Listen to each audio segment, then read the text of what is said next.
Shalom, beloveds of the King. Praise Abba Yahuah. I come before you all today, and as the Father has laid a message on my heart that I am to be able to speak forth in order to bring a teaching, in order to bring a message at this very crucial time that we find ourselves in, where the world is at war at the moment. Nations are at war. There's wars, rumors of wars. We are in this time. There is much going on in the world. There is a blood moon that is about to be appearing tonight in certain nations of the world. And we need to understand what is the Father saying to us in this very critical hour. So before I start, I just want to pray. Abba Yahuah, I just want to praise you and I just want to thank you. I come before your throne of grace right now, Father. I come and I humble myself before you. Father, I thank you that you alone are the one that wants to be able to bring a message to your people. Father, I pray that I will just be a vessel, one that you can use to be able to speak forth your word. I thank you, my Father, that I come and I pray that you alone will be able to anoint my lips and that my lips will be able to speak the very oracles that will come from your heart. I thank you, Father, that you alone are the one that is going to be able to decree and speak the things that need to be spoken in this hour, for that is going on, for that you want to speak, for this timing, this very significant timing that we find ourselves in. Father, I praise you and I thank you that your name, Abba Yahuah, will be glorified. Your name will be exalted. That even in the Book of Esther, where your name was never mentioned, but I thank you, Father, that your fingerprint is right through that book and that your name will be exalted on high, Abba Yahuah. And I just want to praise you and I just want to thank you that you alone will be able to do the work that needs to be done by being able to allow my mouth to speak forth the very oracles that will come forth from your heart. And so I praise and I thank you, Father, that you alone will be exalted in this time in Yahushua's name. Hallelujah. Praise Abba. So we are looking at this very significant time that we find ourselves in, and the Father has wanted me to put a message together because truly we are in a very, very significant time. We have just had, on the 28th of February, we've just had the alignment of planets, where the planets have aligned in the heavens. Tonight, we are entering into a time of when there are certain nations in the world where that will witness a blood moon. So there is a blood moon in the heavens. And we are now coming into a time of where we are in the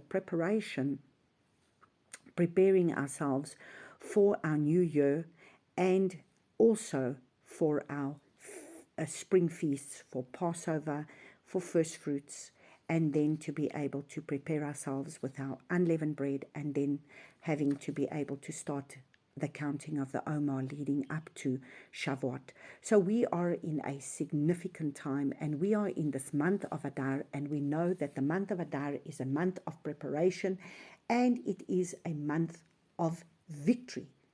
It is a month of where we understand that it is a crucial time of preparation. Why? Because in this month, and we are like almost halfway through this month, and we are in a time of where we see that in the Father's timeline, this was when the final plagues actually took place in Egypt before the people were released to be able to come out of Egypt. So we know that there are the plagues that are hitting. That is why there's so many things going on in the world at the moment.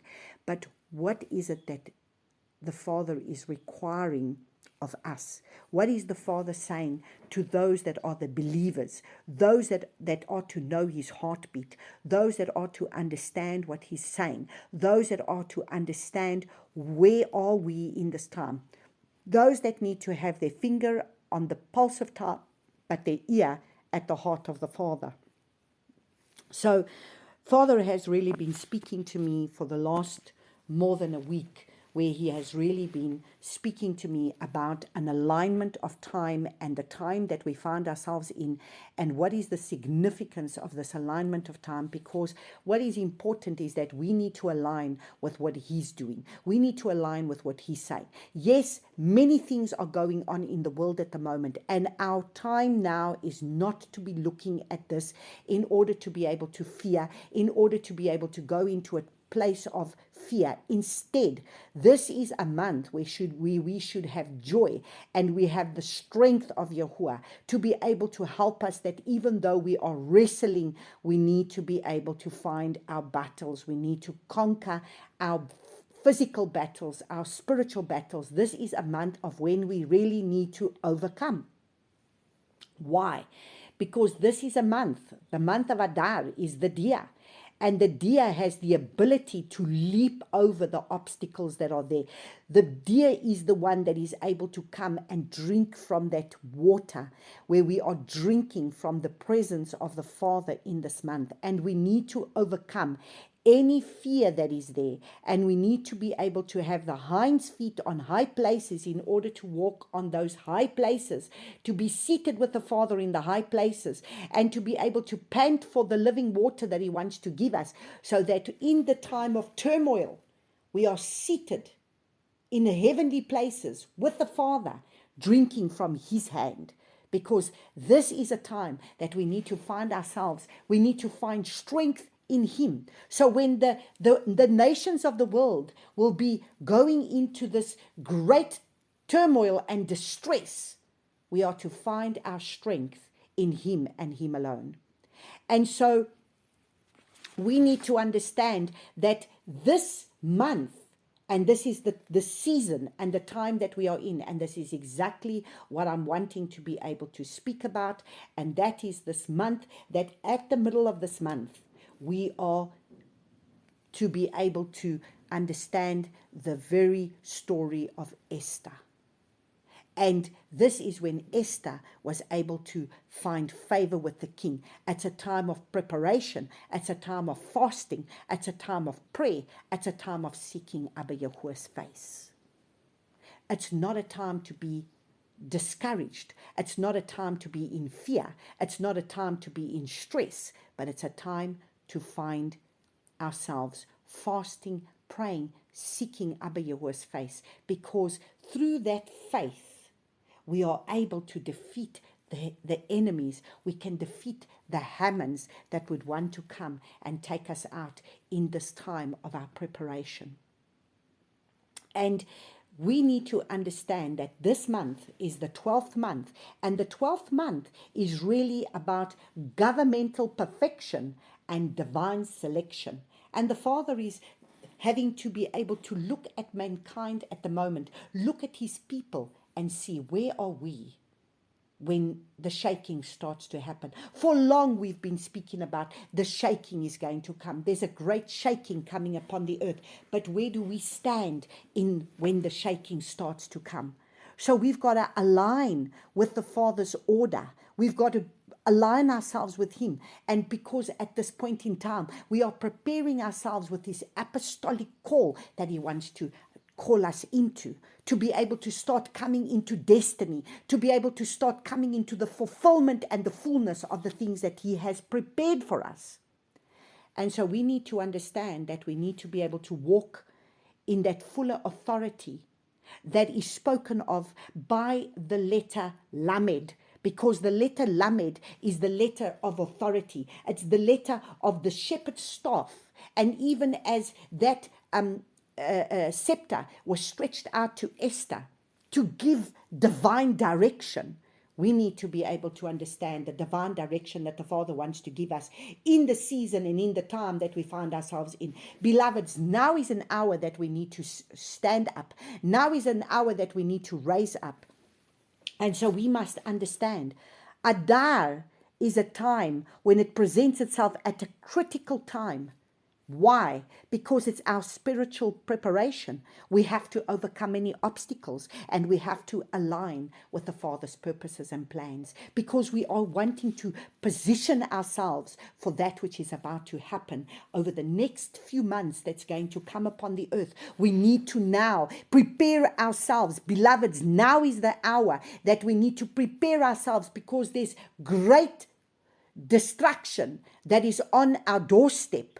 But it is, Father will give us grace to carry us through, but we need to be able to get into alignment with Him in this hour.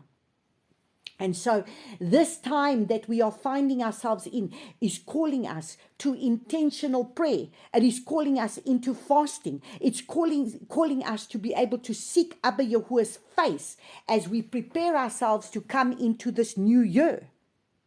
And so that we can be able to have the strength and have the victory and find the divine favor.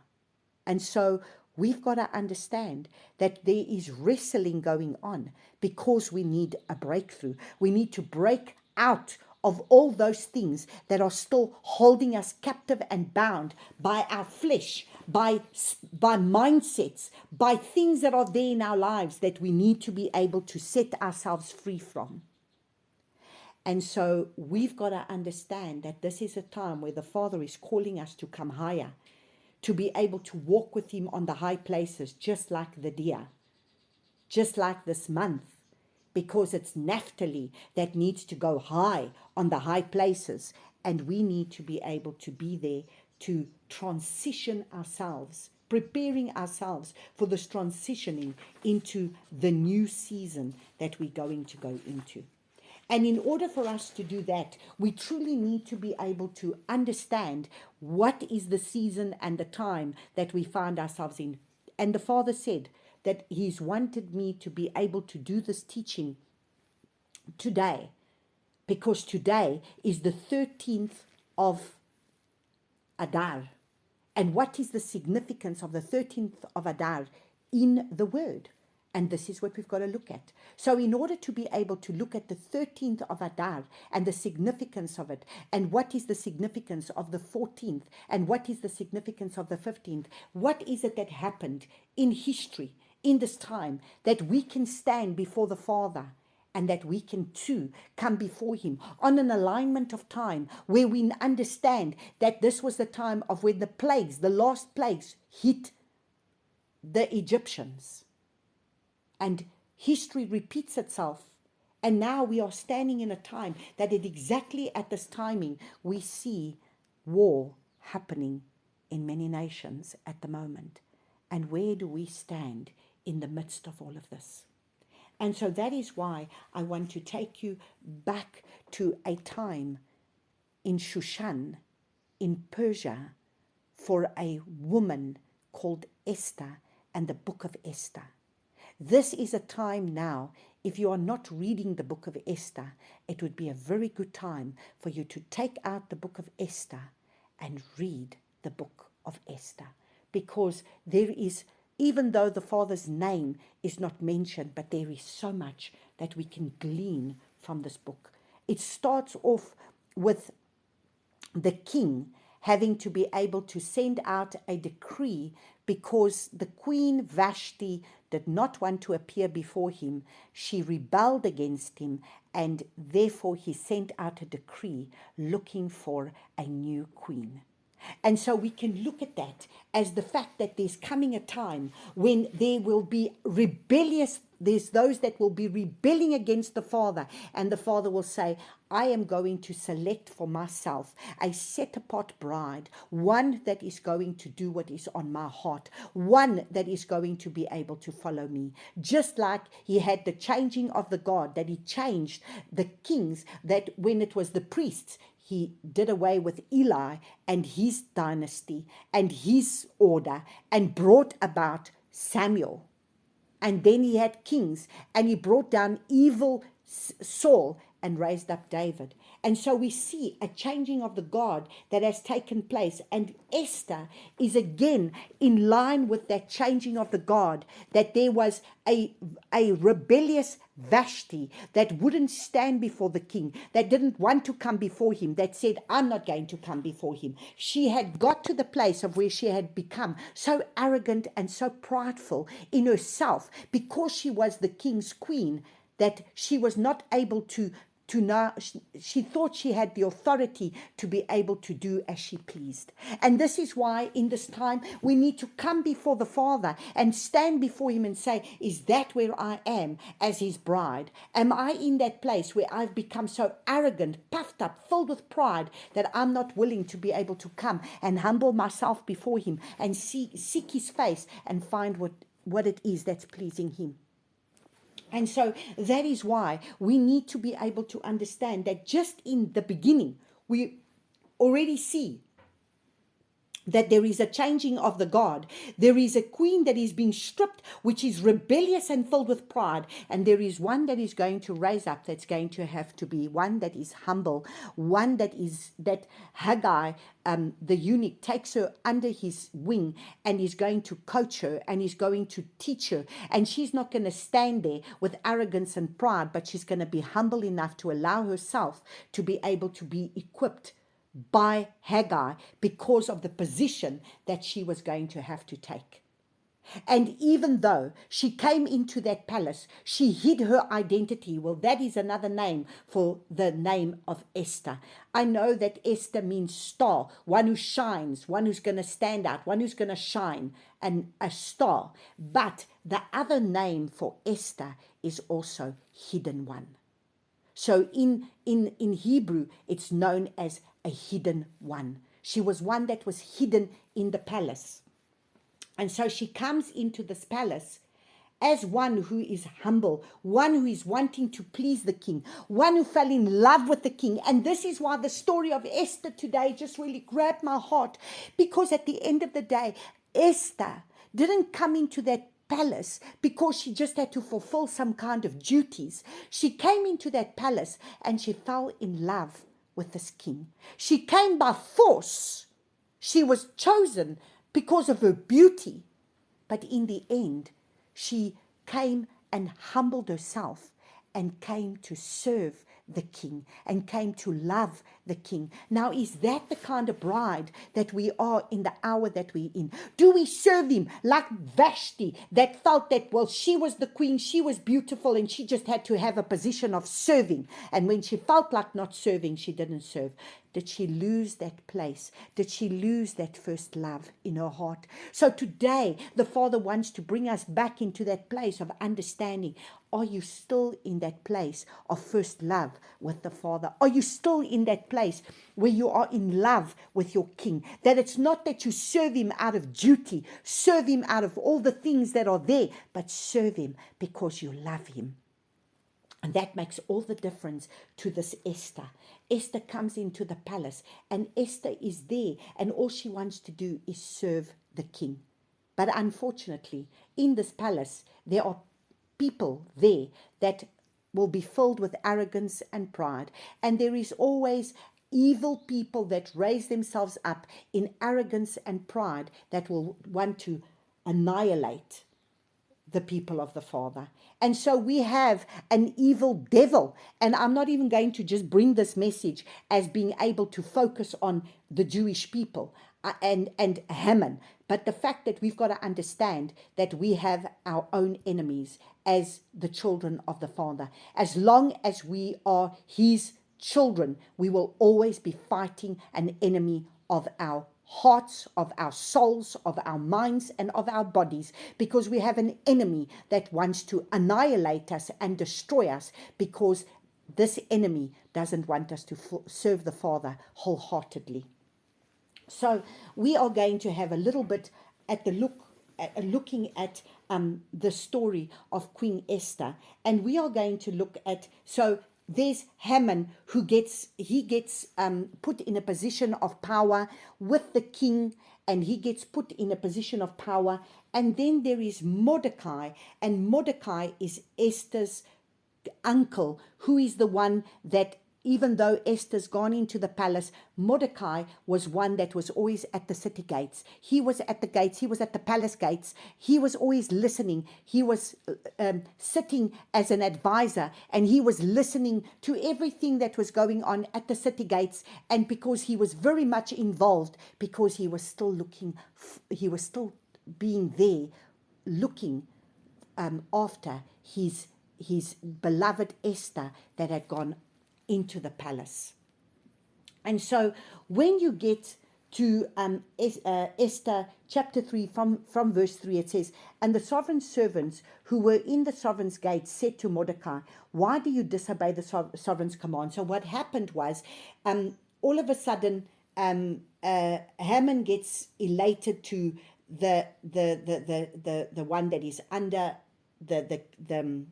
under the king, and he gets given a ring of authority, and he gets into a position, and then he starts elating himself. And as he elates himself, he wants people to bow down to him. So in verse 2 it says, "And all the sovereign servants who were in the sovereign's gate bowed and did obeisance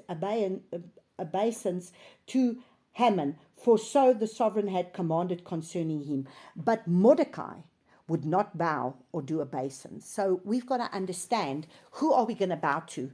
Are we going to bow to the enemy? Are we going to give bowing to the enemy and to his thinking that he's in charge and in power? And when we see everything that's going on in the world, are we bowing to what the people speak? Are we bowing to what we see going on around us? Who are we going to be willing to bow to? And the sovereign servants who were in the sovereign's gate said to Mordecai, "Why do you disobey the sovereign's command?" And it came to be, when they spoke to him daily, he would not listen to them, that they told Haman to see whether the words of Mordecai would stand, for he had told them he was a Yehudi. So he couldn't bow. Because why? Because he bowed only to one king. Which king do we bow to? Do we only bow to our King Yahushua? Or are we bowing to every other king that is out there, that is wanting to rule our lives, that's wanting to rule our bodies, that's wanting to rule our minds? Which king are we bowing to? Because we should only bow to one king, and that is Yahushua, who is the one who is got authority over our bodies, over our minds, over our wills, over our emotions, because we should be living a surrendered life to him. And so verse 6 says, and verse 5, "And when Haman saw that Mordecai did not bow or do obeisance, Haman was filled with wrath. But it was despicable in his eyes to lay hands on Mordecai alone, for they had informed him of the people of Mordecai. Therefore Haman sought to destroy all the Yehudim who were throughout all the reign of King Xerxes, the people of Mordecai. In the first new moon, which is the new moon of Nisan, in the 12th year of the sovereign Xerxes, someone cast per, that is the lot, before Haman, from day to day, and from new moon to new moon, until it fell on the 12th month, which is the new moon of Adar.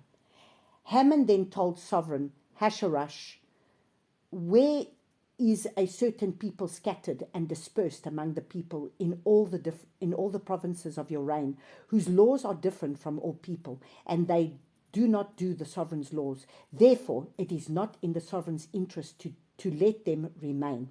If it pleases the sovereign, let a decree be written to destroy them, and let me pay 10,000 talents of silver into the hands of those who do the work, to bring it into the sovereign's treasuries." And the sovereign took his signet ring from his hand and gave it to Haman, son of Hammedatha, the Agagite, the enemy of the Yehudim. Now remember where the Agagite came from. That was King Agag, that Saul had spared, that then Samuel had to kill. And the sovereign said to Haman, "The silver and the people are given to you, to do with them as seems good to you." And the sovereign scribes were called on the 13th day of the first new moon, and a decree was written according to all that Haman commanded to the viceroys of the sovereigns, and to the governors who were over each province, and to the officials of all people, to every province according to its writing, and to every people in their language. It was written in all the name of the sovereign Xerxes, and sealed with the sovereign's signet ring.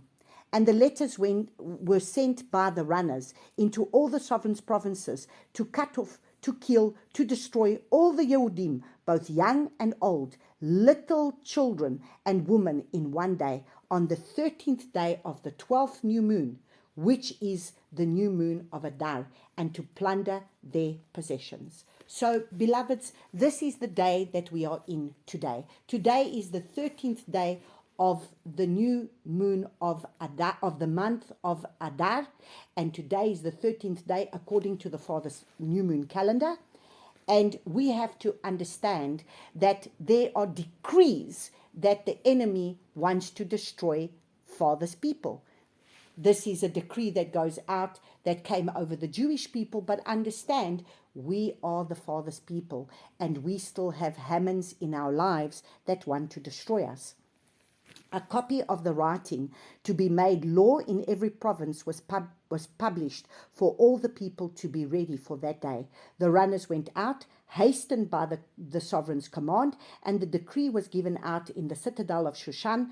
The sovereign and Haman then sat down to drink by the city of Shushan was in confusion. So from there, confusion hits the streets. And all of a sudden, we get to chapter 4, and Mordecai learnt of all that had been done. And Mordecai tore his garments and put on sackcloth and ashes, and went out into the midst of the city and cried out with a loud and bitter cry. Is this what we see? This is what was going on. And when the enemy is coming up against us and wants to annihilate us and destroy us, do we go into sackcloth and ash? Do we go into fasting? And do we go into sackcloth and ash? And we come before the Father and say, Father, look and see what the enemy is wanting to do to destroy us. So, beloveds, we are in a time where we must understand that the enemy is wanting to be able to bring about many things, and we need to understand that the Father's alignment of time is crucial for that things need to happen when they need to happen. And he went up to the front of the sovereign's gate, for no one might enter the sovereign's gate wearing sackcloth. And in every province where the sovereign's command and decree came, there was great mourning among the Yodim, and fasting and weeping and wailing, and many lay in sackcloth and ashes. And Esther's young women and eunuchs came and told her, and the sovereigns were deeply pained, and sent garments to Mordecai to wear, and took away his sackcloth from him. But he refused. And so Esther wanted to know what was going on. So in verse 7, it says, and Mordecai told him all that befell. So Esther called Hathach, one of the sovereign's eunuchs, whom he had appointed to attend her, and she gave him a command concerning Mordecai to learn what and why this was. And Hathach went out to Mordecai to an open space of the city in front of the sovereign's gate. And Mordecai told him all that befell him, and all about the silver that Haman promised to pay into the sovereign's treasuries to destroy the Yehudim. And he gave him a copy of the written decree to destroy them, which was given at Shushan, to show it to Esther and explain to her, and to command her to go in to the sovereign to make supplication to him and plead before him for her people. So she was to be given a command. He told her, Mordecai is saying to Esther, go and make supplication before the king. But you see, at that very time, this is what we've got to understand. In verse 11 it says, and all the sovereign servants and the people of the sovereign's provinces know that any man or woman who goes into the inner court to the sovereign, who has not been called, he has but one law, to be put to death, except the one to whom the sovereign holds out the golden scepter, who then shall live. But I have not been called to come into the sovereign these 30 days. And they declared to Mordecai the words of Esther. And Mordecai commanded them to answer Esther. do not think within yourself to escape in the sovereign's palace any more than all the other Yehudim. So understand, when we see the annihilation coming, we need to be able to come before the Father, cry out to the Father and say, Father, what are you showing me? What must I do in the circumstance? So in all things, Father wants us to be able to come before him. And then he says, for if you keep entirely silent at this time, relief and deliverance shall arise for the Yodim from another place, while you and your father's house perish. And who knows whether you came to the reign for such a time as this. And Esther commanded to reply to Mordecai, go gather all the Yodim who are present in Shushan, and fast for me, and do not eat or drink for 3 days, night or day. I too and my young woman shall fast in the same way. Then shall I go to the sovereign, which is against the law, and if I shall perish, I shall perish. So, beloveds, this is what we, as a bride of Yahushua, need to be able to stand before him and say, Father, I choose to do what it is that you want me to do, and even if I perish, I will perish. So a time will come, beloveds, that just like this timing that we are in now, that the Father will require a people in order to be able to stand before him and be able to intercede on behalf of what is on his heart. And even in a time, this is why it's so important that we understand the Book of Esther, because the time is coming ahead of us where the Father will require something from us, that if it means that we're going to do this, it means that we're going to perish. But will we be willing to stand? And then in chapter 5, we read from verse 1, and it came to be on the 3rd day that Esther put on royal apparel and stood in the inner court of the sovereign's palace, in front of the sovereign's house, while the sovereign sat on his royal throne in the royal house opposite the entrance of the house. And it came to be that when the sovereign saw Sovereigness Esther standing in the court, that she found favor in his eyes. And the sovereign held out to Esther the golden scepter which was in his hand. And Esther went near and touched the top of the scepter. And the sovereign said to her, what is it, Sovereigness Esther, and what is your request? Up to half my reign, and it is given to you. And Esther answered, if it pleases the sovereign, let the sovereign and Haman come today to feast, which I have prepared for him. And the sovereign said, get Haman at once, and do as Esther has said. Then the sovereign and Haman went to the feast which Esther had prepared. And the sovereign said to Esther at the feast of wine, what is your petition? And it is given to you. And what is your request? Up to half my reign, and it is done. So for the second time, he tells her, up to half my reign, it is done. And Esther answered and said, my petition and request is this. If I have found favor in your eyes of the sovereign, and if it pleases the sovereign to give my petition and perform my request, then let the sovereign and Haman come to the feast which I make for them, and tomorrow I shall do according to the word of the sovereign. And Haman went out that day rejoicing with glad heart. But when Haman saw Mordecai in the sovereign's gates, and that he did not stand or tremble before him, he was filled with wrath against Mordecai. And so here we see Haman gets elated, Haman is arrogant, and Haman now wants to be able to get revenge. And he is now angry at Mordecai. And so if we read in verse 13, it says, but all this does not suit me as long as I see Mordecai the Yehudi sitting at the sovereign's gate. So he shares with his wife the fact that he's going to be able to come before, that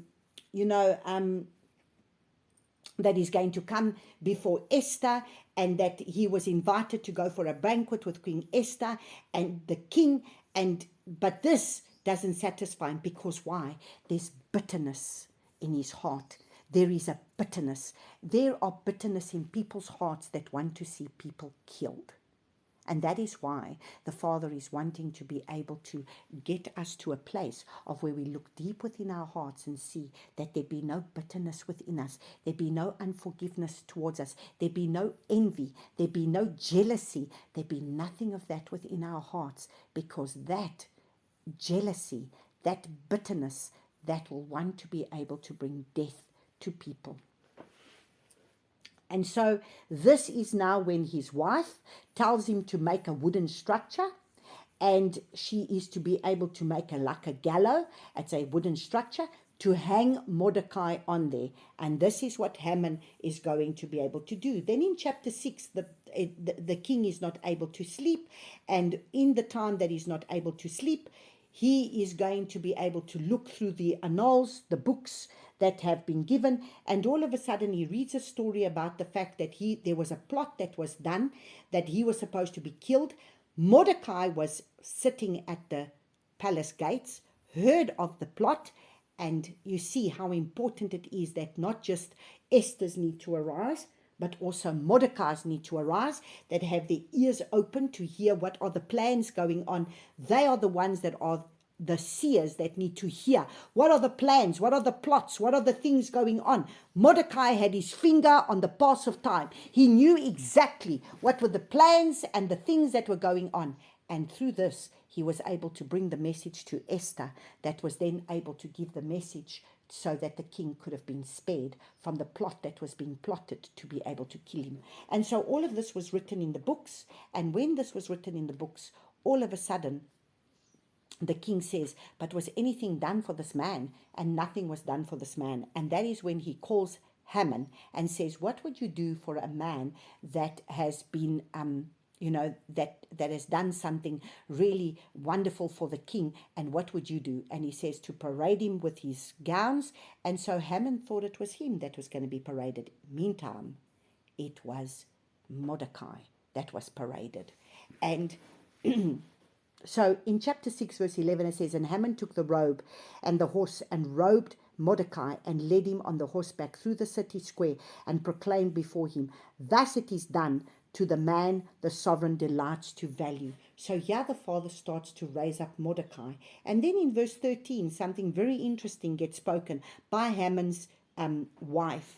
And it says, and when Haman related to his wife Zeresh and all his beloved ones, all that had befallen him, his wise men and his wife Zeresh said to him, if Mordecai before whom you have begun to fall is from the seed of the Yehudim, you are not going to prevail against him, but certainly fall before him. So we've got to understand that our enemies will fall before us. So when we get to chapter 7, and chapter 7 verse 2, and it says, and again on the second day at the feast of wine, the sovereign said to Esther, what is your petition, sovereigness Esther? And it is given to you. And what is your request? Up to half my reign, it is done. And so for the third time, he says, up to half my reign.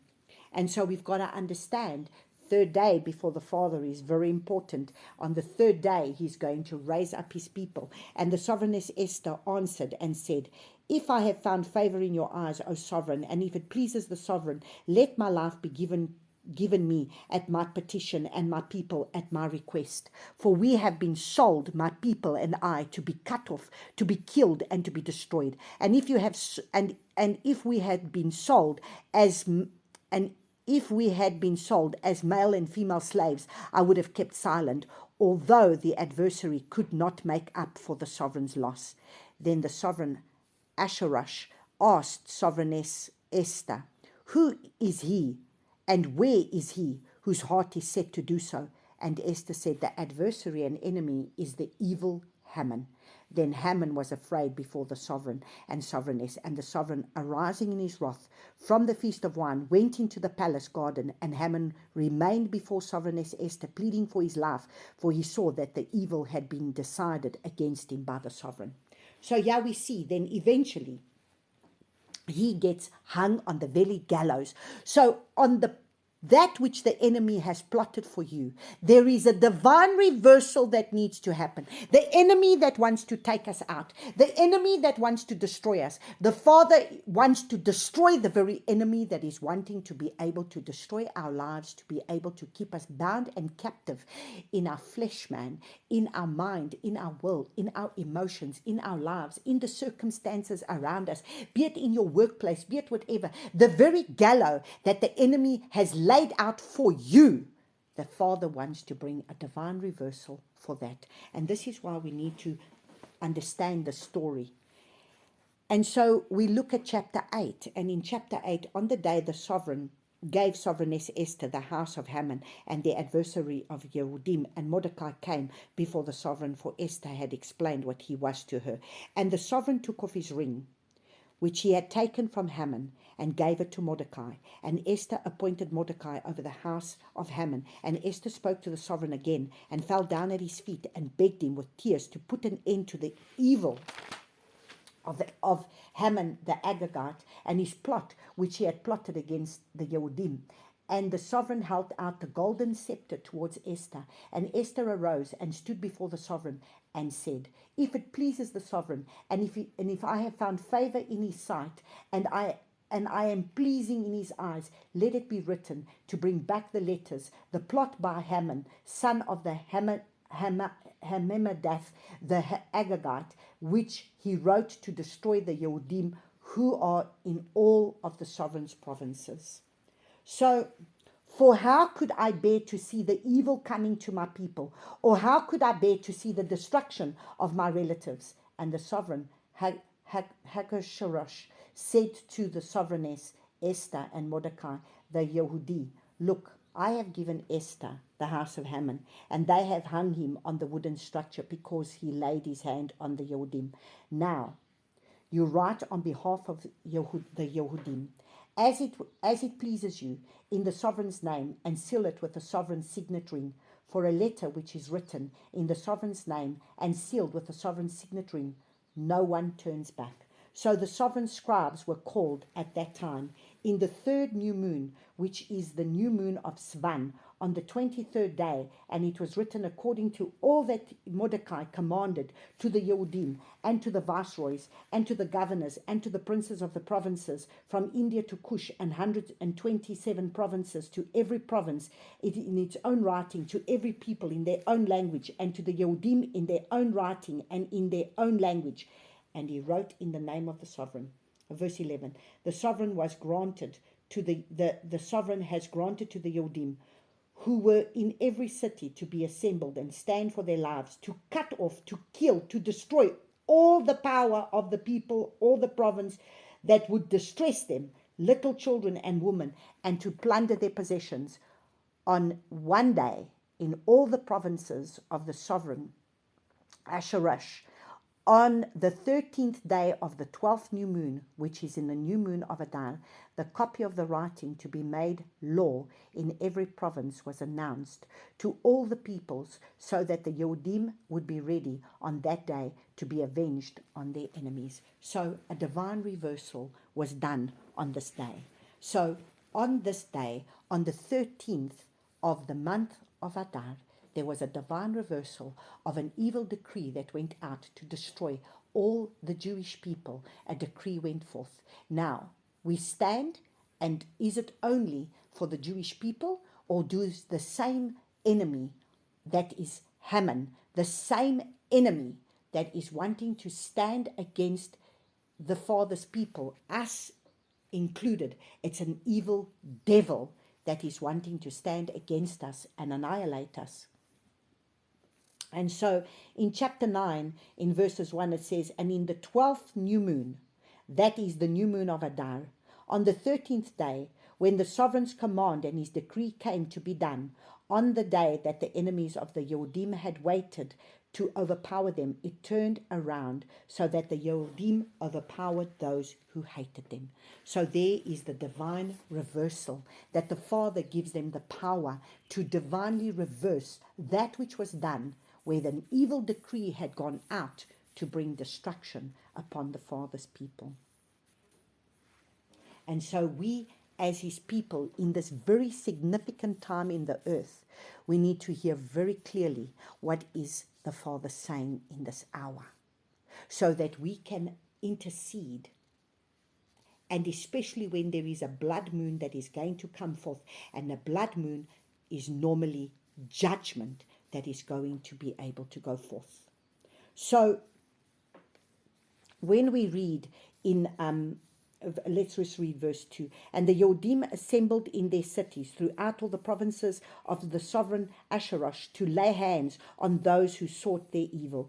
And no one stood against them, because fear of them fell upon all the people. So we've got to understand that we are to carry that fear of Yahuah in us, that our enemies will fear the authority and the power that the Father has given us by stretching out, giving us His authority and His scepter of His, this is the lamed, which is the staff that He gives us to be able to lead us, to guide us, to lift us up, to correct us, to teach us, and so that we may be able to get the power in this time. And so if we then read from verses 15 of chapter 9, and the Yodim who were in Shushan also assembled on the 14th day of the new moon of Adar, and they killed 300 men at Shushan, but they did not lay a hand on the plunder. And the rest of the Yodim in the sovereign's provinces assembled and stood for their lives, and to get rest from their enemies, and to kill 75,000 of their enemies,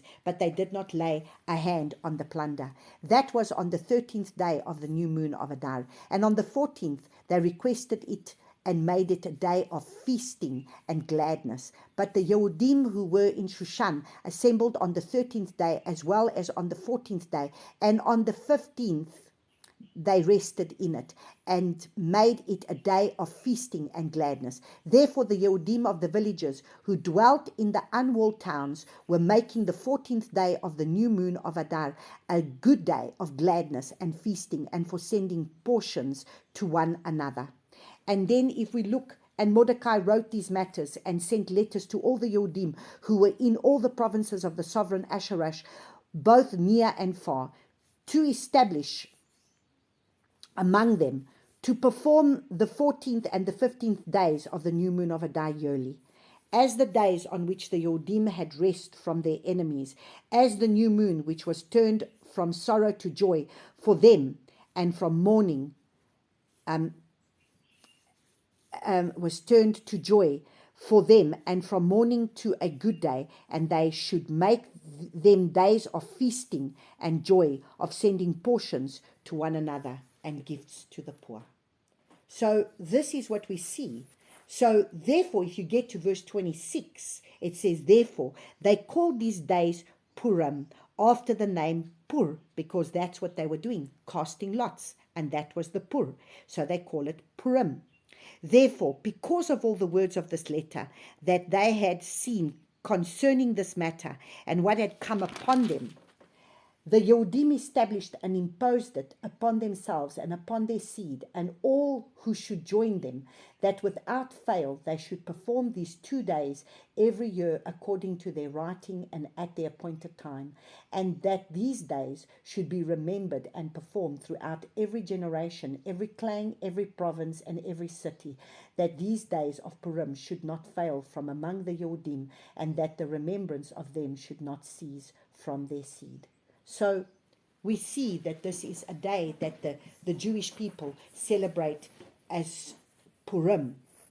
But we can be able to celebrate this as a timing that is in, because it's in verse 31, it says, to establish these days of Purim, that their appointed times, as Mordecai, the Yehudi, and the sovereigness Esther had established for them, and as they had established for themselves and their seed concerning matters of their fasting and lamenting. And the decree of Esther established the matters of Purim, and it was written in the book. Now, this is not a feast that is commanded in the Bible. It is not. It is not one of the Father's feasts.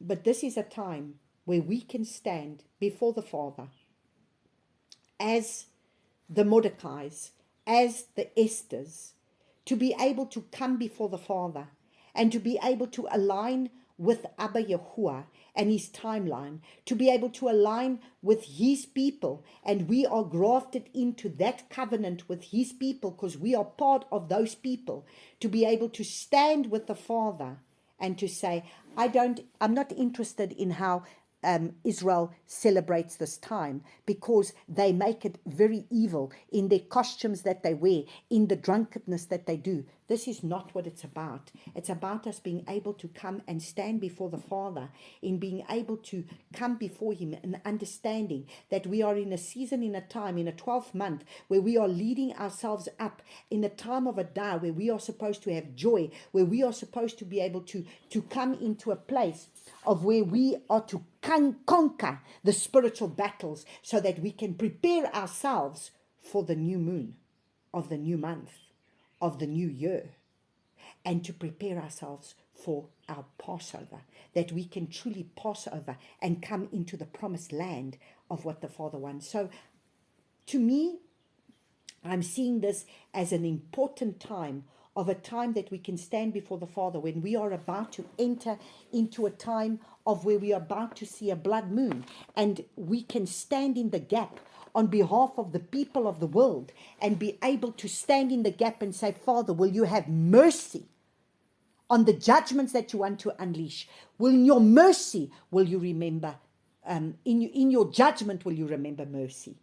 And so in Joel chapter 2, when we look at Joel chapter 2 and we look at verses 30, it says, and I shall give signs in the heavens and upon the earth, blood and fire and columns of smoke. The sun is turned into darkness and the moon into blood before the coming of the great and awesome day of Yahuah. And it shall be that everyone who calls on the name of Yahuah shall be delivered. For on Mount Zion and in Jerusalem there shall be an escape, as Yahuah has said, among the survivors whom Yahuah calls. So the Father will make an escape. The Father will be able to do a divine reversal. I don't know what the issue is that you are facing in your life at the moment. But whatever the issue is that you are facing in your life at the moment, this is a time where you can come before the Father, where you can come and petition, where you can come and decree a word, that you can come and ask Him to stretch out His scepter before you. As we look in Esther chapter 9 verse 1, and in the 12th new moon, that in the new moon of Adar, on the 13th day, when the sovereign's command and his decree came to be done, on the day that the enemies of the Yehudim had waited to overpower them, it turned around so that the Yehudim overpowered those who hated them. So there is a divine reversal that the Father will bring. Then in Esther 5 verses 2 to 3, and it says, and it came to be that when the sovereign saw Queen Esther standing in the court, that she found favor in his eyes, and the sovereign held out to Esther the golden scepter which was in his hand, and Esther went near and touched the top of the scepter. And the king said to her, what is it, Queen Esther, and what is your request? Up to half of the reign, and it shall be given to you. So, beloveds, this is a time where that we can stand before the Father. What is it that you are needing to overthrow in your life? What is it that needs to be overthrown in your life? What is it that you need to overcome in your life? What is it that's standing before you that the Father is wanting to be able to stretch out His scepter to you as you stand before Him in these days, in this critical time of when there is a blood moon that is going to be able to bring about the judgments upon the nations of the world, that will just escalate what is going on the earth at the moment. But how can we stand before the Father? Now, the Father gave me some Psalms that I want to share with you, that you can come and pray before Him as other scriptures that He may give you. He may give you other scriptures. These were the ones that He gave me. And it's Psalm 3 and 4, Psalm 120, Psalm 130, Psalm 143, Psalm 141, and Psalm 142. So these are the Psalms that the Father has given me. And these are the Psalms that you can come and pray before the Father as we enter in this critical time of when there was a divine reversal that was taking place, where the Father stretched out, where the Father gave favor to His people. And so as we come and humble ourselves before Him, as we come and we repent before Him and ask Him for help, He too is there to be able to help us. So, beloveds, praise Abba Yahuah for this very significant time that we find ourselves in. I pray that the Father will be able to come and stretch out His scepter before you, and that you may be able to come. And as you stand before Him, in whatever it is that you need to petition Him for, And whatever it is that is laying on your heart, whatever the battle is that you are still in, that you need to be able to overcome for this very significant time that we are preparing ourselves for, a very significant Passover that lays before us, where we really need to cross over into our promised land. Whatever it is that the enemy is still having to be able to bring in your life, today is a day where you can stand before the Father in this time of this 13th of Adar, in the 14th of Adar, that we are able to stand before the Father and cry out to Him for a divine reversal in our lives. May Abba Yahuah bless you all in this time. Shalom, shalom.